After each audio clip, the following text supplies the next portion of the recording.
असं आहे की तुम्हाला माहीत आहे की मी 4-5 दिवसापूर्वी देवेंद्र फडणवीस यांच्यावर जे आरोप केले होते आणि जी वस्तुस्थिती जनतेसमोर आणली होती की कशा पद्धतीनं देवेंद्र फडणवीस यांनी उद्धव ठाकरे यांना तुरुंगात टाकण्यासाठी, आदित्य ठाकरे यांना तुरुंगात टाकण्यासाठी 3 वर्षापूर्वी कशा पद्धतीनं ॲफिडेविट मी करून द्यावं यासाठी जो प्रस्ताव माझ्यासमोर आणला होता, ही गोष्ट जेव्हा मी महाराष्ट्रातील जनतेसमोर पुढे केली त्यानंतर आता देवेंद्र फडणवीस यांची आता ही नवीन चाल आहे.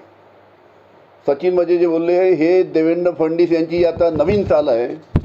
देवेंद्र फडणवीस यांना बहुतेक माहीत नाही की मुंबई हायकोर्टने, हा मुंबई हायकोर्टचा आदेश आहे, मुंबई हायकोर्टने सचिन वजेबद्दल बोलताना हे सांगितलं आहे की सचिन वजे हा गुन्हेगारी प्रवृत्तीचा व्यक्ती आहे.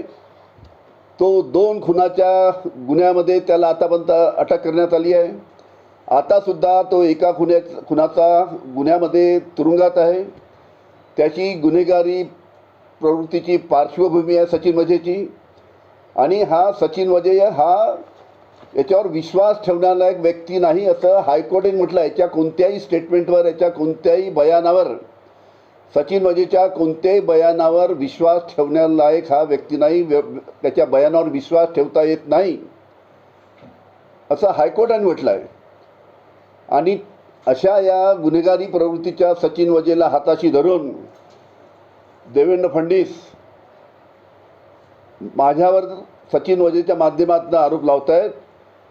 त्याच्यामुळे जनतेला हे मी सांगू इच्छितो की मी जे आरोप लावले ते देवेंद्र फडणवीसवर, आणि म्हणून देवेंद्र फडणवीस यांनी सचिन वजेला पकडून माझ्यावर हे आरोप लावायला सांगितले आहे. पण हायकोर्टाचा आदेश मी परत सांगतो की हा गुन्हेगारी प्रवृत्तीचा सचिन वजे हा व्यक्ती आहे आणि याच्या कोणत्याही बयानावर, याच्या कोणत्याही स्टेटमेंटवर विश्वास ठेवता येणार नाही असं हायकोर्टाने म्हटलेलं आहे.